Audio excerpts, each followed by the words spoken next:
Hello students, आज हम diary के पन्ने इस पार्ट के एमसीक्यू क्वेश्चंस देखेंगे। तो बढ़ते हैं अपने पहले प्रश्न की तरफ।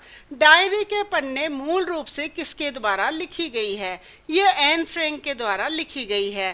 सन 1947 में सबसे पहले डायरी के पन्ने किताब किस भाषा में प्रकाशित हुई थी?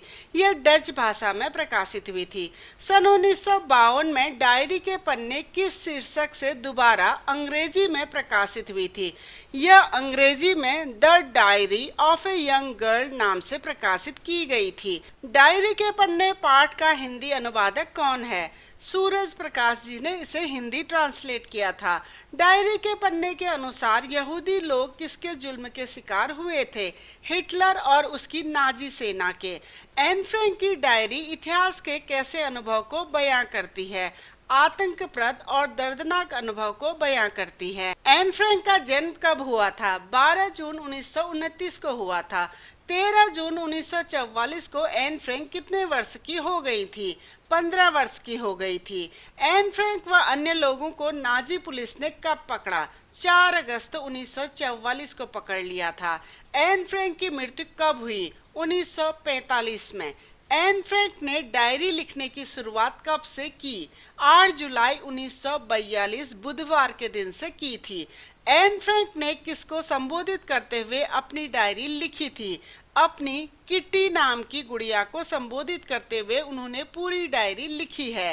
एन फ्रैंक ने अपनी डायरी में प्यारी किटी किसको कहा है? अपनी गुड़िया को कहा है। एन फ्रैंक का परिवार अज्ञातवास में रहने कब गया? 9 जुलाई 1942 को गया।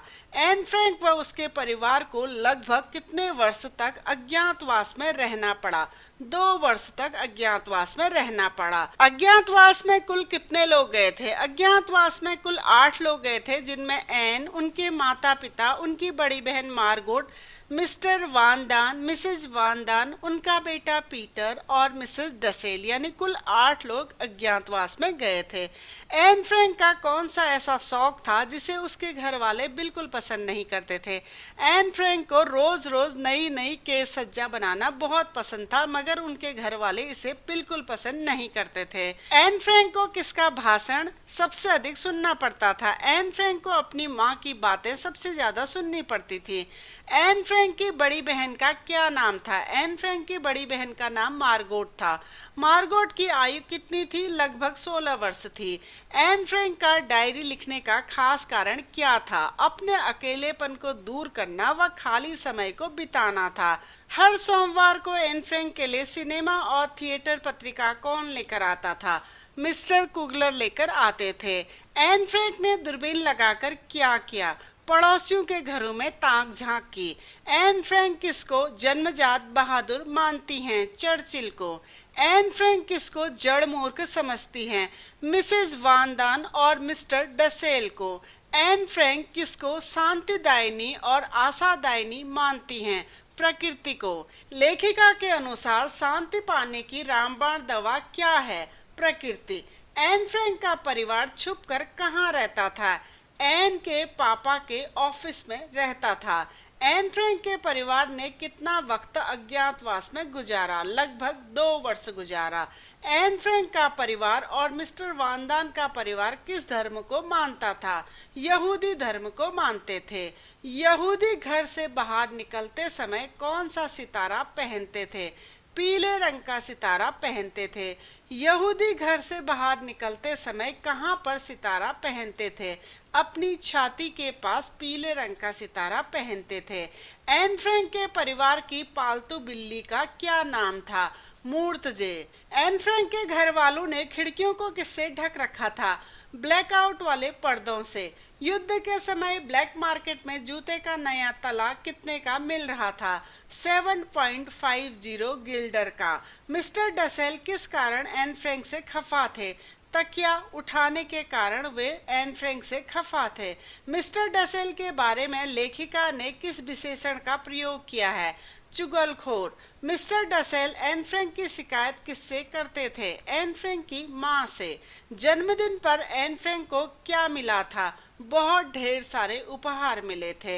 एन फ्रैंक को उसके जन्मदिन पर मार्गोट ने क्या उपहार दिया था? सोने का एक ब्रेसलेट। मिस्टर कुगलर ने एन फ्रैंक को उसके जन्मदिन पर क्या उपहार दिया था?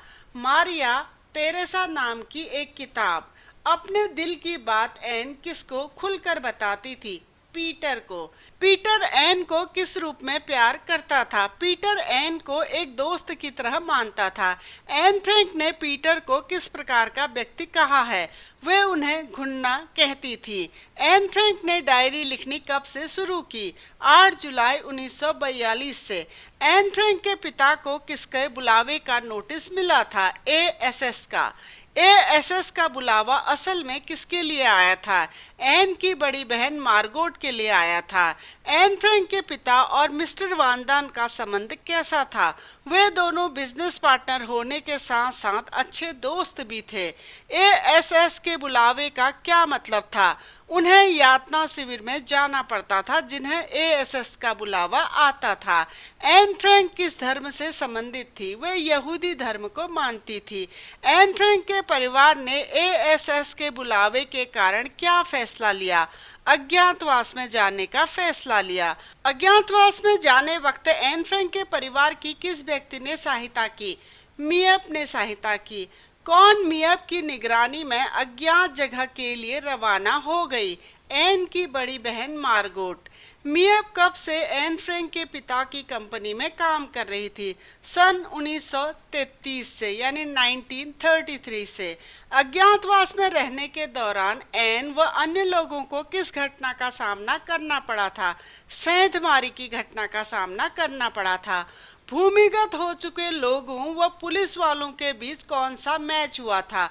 फुटबॉल का मैच खेला गया था। अज्ञातवास में रह रहे लोगों को राशन कार्ड के लिए कितने गिल्डर देने पड़ते थे?